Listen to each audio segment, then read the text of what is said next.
when I've been exposed to dancing, you know, when I first came back to Butte, Montana. My dad was a alcoholic at that time, and then he recovered, and then he started having a youth group, you know, getting back in his old ways, and started having youth groups with little kids and taking them to powwows and stuff like that. And so I was exposed to that just somewhat. If I wasn't doing my rowdy stuff of cruising the drag or, you know, running around with my friends, I'd go with him a couple of times. And so I had that exposure then. And when I sobered up, because I, you know, got into the same thing that my dad did, and when I sobered up, it gave me the opportunity to come in contact with people who lived that way, were powwow people. And so he really encouraged me. A friend of mine named Dave Yazzie encouraged me to, you know, give it a try.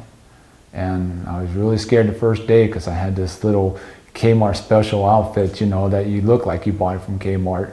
I went out there, and when I got, it was at the Butte Powwow, and dressed all up, and I was in there in the room and told Dave, I don't think I can do this.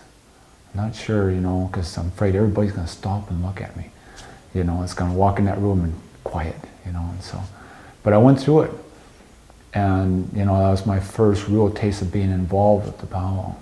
You know, being part of it instead of being somebody on the bleachers watching things happen. I became part of it, you know, and so.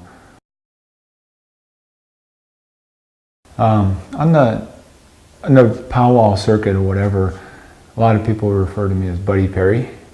You know, I was adopted, and so Jack Barton is my adopted name, but when I go to powwows and stuff like that, it's Buddy Perry. So if you say, Jack, who is that person? But my tribe is Gros Ventre, or as some French guy told me to say it the right way, is Gros Ventre.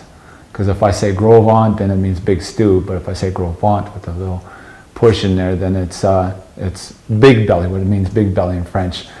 And then also Assiniboine, which is also Lakota, from the Lakota tribe. You know, and where I'm enrolled at, or where I belong to, is the Fort Belknap Reservation in the middle of Montana, northern Montana, by the Canadian border. So, and that's where I'm enrolled at. But I grew up in Butte, Montana, so I'm a Butte native. So, and that's where I grew up most of my life.